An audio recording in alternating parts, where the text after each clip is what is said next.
Dhaggeeffattootni oduutiin jalqabaanii Qonxalii Abbaa'oo Obbo Abdii Raggaasaa kan waggaa 2 hidha jiranii fi hidhaa hiikamummaa murtiitiin murtaa'ee ture hagammaa hidhaa hin baane jedha bukkatoon isaa Obbo Tuulii Baay'isaa irraa Obbo Abdiin gadhiifamee jechuun miidiyaa hawaasaa irratti namoonni haasaa turan ta'ullee dhugaa hin taane himan. Obbo Abdiin ergama murtiitti gadhiifamee qaamolee nageenyaan butame maatiif bukkatoon quba hin qabne himu. Waggaa 2 guutuu bukaatoo kan duukaa dhaabbachaa jiranidha. Namoonni muraasni gara fuulduraa gara jalqabarraa wajjin turre booda namni dhufee waggaa 2 kanatti wajjin ture gaafa bilisa ta'uu maaliif wajjimaan turre booda garuu bakka beekamnetti dhaniinaan dhiisne argaan turre garuu dabalanii dinqaa'inoo ganama bakkatti dhaniitti fuudhanii bahuu isaanii qofa dhaga'eera. Iddoo garagalaan kana fuudhanii ba'anii jechuun dhaga'e. Inni dhugaa ta'uusaa mirkaneef. Achi bahuu isaanii dhaga'eera. Baasanii agarsiisanii iddoo biraa geessanii garuu waan hin bareedu. Tole ofii kominikeeshiniin isaan waliin qabdan kan adda cite erga adda cite hagam ta'a jechuudha. Odabajji 17 bilisa ba'an isaanii gaafasuma manee hidhaa gadhiisee achuma balbala irraa fudhatanii badanii erga gaafa sanaatti qaamaa waliin argine namni tokko yaalabdii wajjin maatiin itoo hin argine abukaata waliin argine filatamiin waliin argine. Hoogganaan sabquunnamtii Abbaa'oo Obbo Lammii Gammachuu Obbo Abdiin akka gadi hin dhiifamne mirkaneeffachuu BBC'tti hime.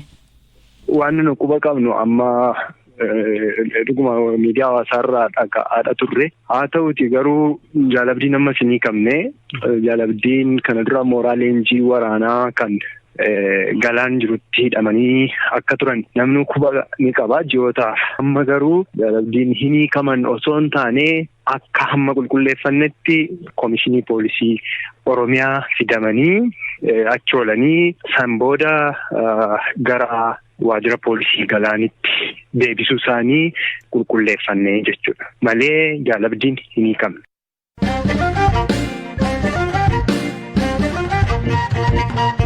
Durtaan TPLF Dr. Dabratsiyoon Gabramikaa'el xalayaa dhaabbata mootummaa gamtoomanii UN'if barreessaniin humnoonni isaanii naannoo Amaaraa fi Affaar jiran gadhiisanii akka ba'an ajaju ibsa. TPLF murtee kan fudhatteef waldhabdee mootummaa waliin jiru karaa nagaan furuu fi karaa banuuf jedhan. Dabratsiyoon xalayaa UN'if barreesse kanaanii TPLF yaada tattamaa waraan dhaabuu kan mareen ittaanee geggeeffamuu dhiyeessee jedhan. Gareewwan waraana Tigraay daangaawwan Tigraayin ala jiran gara daangaatti akka deebi'an ammuma hojiirraa akka oolu ajajeeraa jedhan Dr. Dabratsiyoon TPLF murtee kana akka fudhateefis waldhabdee mootummaa waliin jiru karaa nagaan furuuf karaa saaquufi jedhan. Dabratsiyoon xalayaa UN'if barreessan kanaan TPLF yaada tattamaan waraana dhaabuu kan mariin itti aanee gaggeeffamu dhiyeesseeraa jedhan. Hawaasni addunyaa sagalee guutuun akka naannolee ollaa keessaa baanuuf nu gaafachuu isaa dhageenyeerraa ka jedhan dursaan TPLF mootummaan Itoophiyaas gaaffii wal fakkaatu dhiyeessuu himu. Uummanni Tigraay beelaa fi haleellaa diroonii dabalatee rakkoo hamaa hin dubbatamne keessa jiraachuu xalayaa isaanii kanaan ibsaniiru. Dabratsiyoon hojjennoon finciltoota TPLF kun kan dhaga'ame torbanoota muraasa darban keessa bakkeewwan baatii adoolessaas naannolee Amaaraa fi Affaar keessa finciltootaan qabamanii turan humnoonni mootummaa federaalaa harkatti deebifachuu hordofeeti. Haa ta'u malee humnoonni keenya ammallee cimoof kan hin mo'atamnedha kan jedhan Dabratsiyoon waraanaan mo'atamuu waakkataniiru. Dhaggeeffattootni ammoo gaggabaaboo addunyaa isaanii dhiyeessaa jalqabaan Suudaaniitti namoonni 100,000 lakkaa'aman guyyaa fonqolcha mootummaa didan yaadachuuf magaalaa Kaartuumitti hiriira mormii ba'an. Didaan uummataa bara 2019 pireezidantii duraanii biyyatti gadheera bulchee Omar al-Bashir aangoorra buuse ture. Hiriirtonni ammaas tanaan hooggansi siyaasaa biyyattii guutumaan guututti siivilii ta'uu qabaa jedhanii gaafachaa jiran. Humni waraan Myanmar Adoles Dabree ajjecha jumlaa namoota nagaarraatti raawwateen yoo xiqqaate namoonni 40 ta'an ajjeefamuu qorannoon BBC ibse. Kanneen ijaan arganii fi ajjecha kanirra lubbuu oolan akka jedhanitti loltoonni ijoollee umrii gan 17 keessa jiran jiraattota erga walitti qabaniin booda dhiirota baasanii ijjeessan. Erga ajjeefamaniin booda bool sirnaan hin qotamne keessatti awwaalamuu himan. Nigeeriyaatti dubartiin miseensa loltuu biyyattii gaafii fuudhaa yookiin gaa'ilaa miseensa birarraa dhiyaateef heerumaaf wadda galuuf to'atamte. Viidiyoon loltoonni kunneen qubee wal jijjiiran miidiyaa irratti erga bal'inaan qoodameen booda hidhamte. Raayyaan ittisa biyyattii akka jedhuutti dubartiin tun kan uffata loltoota ofirra qabdu waa'ee jaalalaa keessa galuun seera cabsitee jedhan.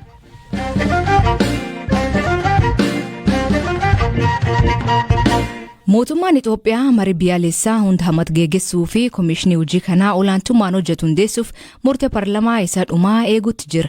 Qaamolee marii kanaatti akka hirmaatan fedhuu fi yoom akka geeggeeffamu mootummaan Itoophiyaa if gochuu baatullee dubbiin kun dubbii ijoo ta'ee jira. Ogeeyyiin BBC'n dubbisee mariin kun bu'aa barbaadamaa akka fidu warri hidhataniilleen hirmaachuu qabu jedha. Haal duree marii kanaaf mijata ta'an biroon akka qophaa'an qabu himan. Galaana Balaayee gabaas qaba. Paarlaamaan Itoophiyaa yaa'ii kamisa darbe geggeessee tureen wixinee labsii Komishinii marii biyyaalessaa hundeessuuf dhiyaate irratti mari'atee yaada dabalataa irratti kennuuf koree dhaabbii dhimma seeraa haqaaf dimookiraasiitti qajeelcheera. Wixineen Komishinii marii biyyaalessaa hundeessuu kan ifa ta'e koreen hojii raawwachiiftuu dhaaba badhaadhinaa barbaachisummaa marii biyyaalessaa hunda hammataa gaggeessuutti amanuun ibsamuu fi sana boodas manni maree ministirootaa wixinee dhiyaate raggaasee gara paarlaamaatti qajeelchuu hordofeeti. Ammaan tana waraana waliinii waggaa tokko oliif turee fi badii guddaa geessisaa jiru keessa yeroo jirtu kanatti dhaabbilee idil addunyaa dabalatee humnootni siyaasaa Itoophiyaa keessa jiranis barbaachisummaa isaa irra deddeebiin kaasaa jiru. Amma mootummaan marii kana gaggeessuuf komishinii hundeessuuf ta'uun isaa faara gaarii ta'uu ogeeyyiin qorannoo dhibdee furuu fi marii biyyaalessaa qindeessuutti beekaman BBC'tti himaniiru.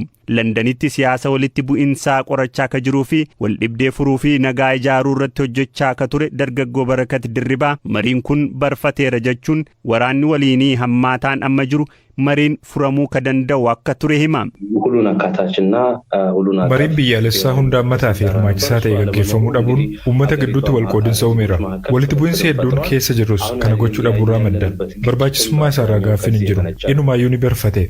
Mootummaan Itoophiyaa marii biyyaalessaa kana yoom gaggeessuuf akka karoorfate hirmaachisummaa marichaa fi dhimmoota kaan irratti BBC'tti akka dubbatu irra deddeebiin aangawoota dhimmi ilaallatutti bilbilus deebii argachuu hin dandeenye. Haa ta'u malee paarlaamaa Itoophiyaatti gaafatamaan mootummaa obbo Tasfaayee Baljigee paarlaamaatti dhiyaachuun waa'ee wixinee komishinii ijaaruu yoo himan dhibdee hayyuuwwan biyyaa gidduu jiru furuun sirna dimookiraasii ijaaruuf mariin akka godhamu komishinii kana ijaaruun akka barbaachise himaniiru. Komishinichi dhiibbaarraa bilisa ta'ee akka dalagu ka taasifamu ta'uu fi waggaa 3 akka turu ta'ee hundaa'ee akka barbaachisummaa isaatti dheerachuu akka danda'u himaniiru. Ofii amma haala biyyattii keessa jiruun marii kana gaggeessuuf haalli mijataan jira jennee ka gaafanneen ogeessi keessumaa waggoota 3 darban marii biyyaalessaa gaggeessuu irratti hojjechaa turanii fi amma nageenyaaf jecha maqaan isaanii akka hin ibsamne gaafatan kana jedhu. Tartaaree mistrust በጣም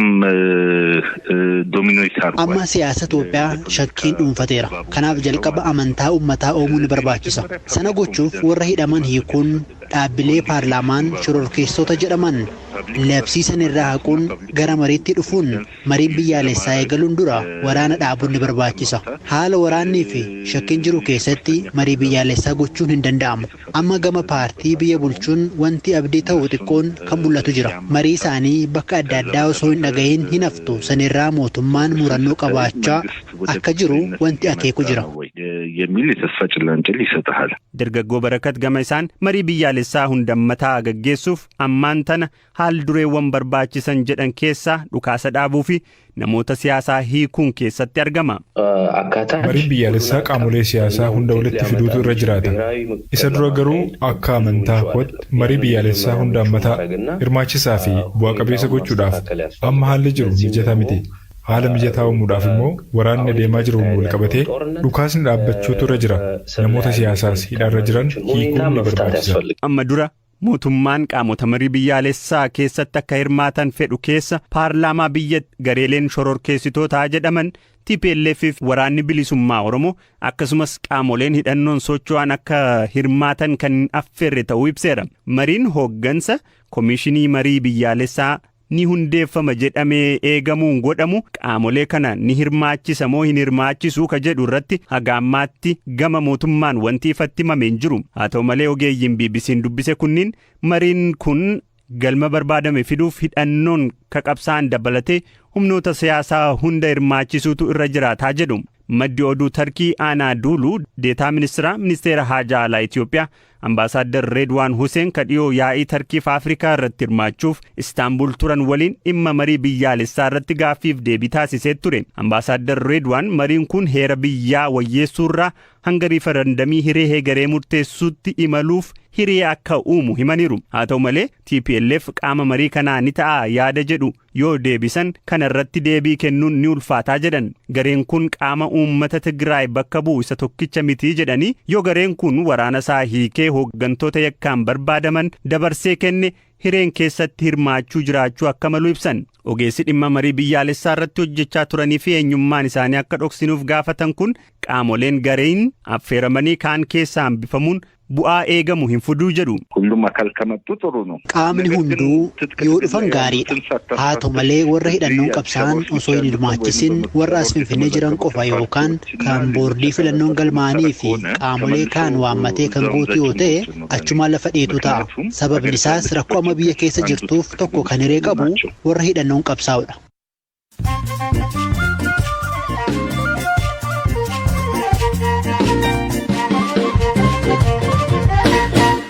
Godin kan baate xambarroo magaal duramee keessatti daktaroonni xannachi kiiloogiraamii 20 dubartii ulfoo keessa baasuu himan. Haadhi ijoollee ja'atuun ji'ootaaf dhukkubsachuu himti. Xannachi gadaamessa keessatti ba'e kuniin hedduu miidhuu BBC'tti himti. Tageessech Dessaleeny opereeshinii kanaan daa'imisii fi gadaamessa dhabdee garuu dhukkubbiin duraan turte amma hin jirtu jetti. Baay'ee rakkisaa ture. Dubbachuuf iyyuu ni cima. Ciisuus socho'uus hin danda'uun ture. Bakkan taa'ee lama ta'anii na kaasu ture. Namuun mura. Na dhukkubas ture. Baay'isee rakkisaa ture. Erga operaasiyooniitiin booda immoo dhukkubbiin tokko illee hin jiru. Nagaadhaan rafeen ka'a. Amma bakka baqaqsanii wal'aanan qofa wanti xiqqoon jira malee keessa wanta akka hin jiru. Amma of danda'een socho'a. Ogeessi wal'aansa gadaamessaa Dr. Abinet Adanee kooppareeshinii kan tolche dhibee kan irraa of ittisuuf dubartoonni waggaa keessaa yookiin ji'aatti ilaalamuu qaban jedha. Rakkoo xannachii kun haadha tanaatti fidee akkanaan hima. Yeroo gadameessi banamu xannacha baay'ee guddaatu ture. Isa biratti ammoo ulfi ji'a ja'a jira. Xannachi gadameessaa carraa inni gara kaansariitti jijjiiramu olaanaa waan ta'eef ijoollee ja'a waan qabduuf isheef maatii ishee amansiifnee keessaa baafne. Xannachi sun ammoo guddina ulfaa irratti dhiibbaa taasiseera. Xannachi kun waan ishee dhiibeeruuf haati kun 7 ja'aaf hin rafne. Ulfis akka hin guddanne ukkaamsee qabee ture. Ulfichi mataan isaayyuu giraamaa 650 ni ta'a. Sadarkaa hospitaala keenyaatti wanti akkasii hin baramne. Du'uu isheerra kan jedhu yaadneeti tarkaanfii kana fudhanne. Adeemsi wal'aansa kanaa sa'aatii 8:10 hanga 11 ture. Walumaa galatti gara sa'aatii 3 fudhateera. Jalqaba marrummaan isheeyyuu hin mul'atu ture. Gara duubaatti siqe. Yeroo bannutti wal qabatee ture. Dura xannacha baasnee deebine gara gadameessaatti deebine. Isaan booda wanta jiru mara baafne. Yeroo baay'ee xannachawwan hormoonii akkasii ni mudatu garuu namoonni yeroo baay'ee of hin ilaalchisan. Kanaaf ji'a ja'aan yookaan waggaatti illee taanaan dubartoonni deemanii of ilaalchisuu qabu. Osoo kan fiixee gadameessaa ta'e ni beekama ture. Xannacha kana keessoo gadameessaatti mudatu kun garuu amalli isaa dhokataadha. Yeroo guddatu takkaadhumaan amala dabaluu qaba. Dhaggeeffattootni sagantaan irraa ganuma nu waliin turuu keessaniif ulfaadha isiniin jenna. Oduu dabalataa Facebook keen BBC Afaan Oromoo irraa laala kaallee website keen BBC News Afaan Oromoo irra dubbisa. Mammaansi galgal kanaa jarjaraan Reeyinorat jedhan. Hiikaan isa maanii kooment keessan nu beeksisa. Sagantaa kan qopheesse Galaana Balaay gam teknikaatiin Oscar Bunga keessaniif dhiyees aan asli galgalooti agborisaatti akkana nagawa akee bulaa oraa bulaa deebana hangafamaan dhan bulaa.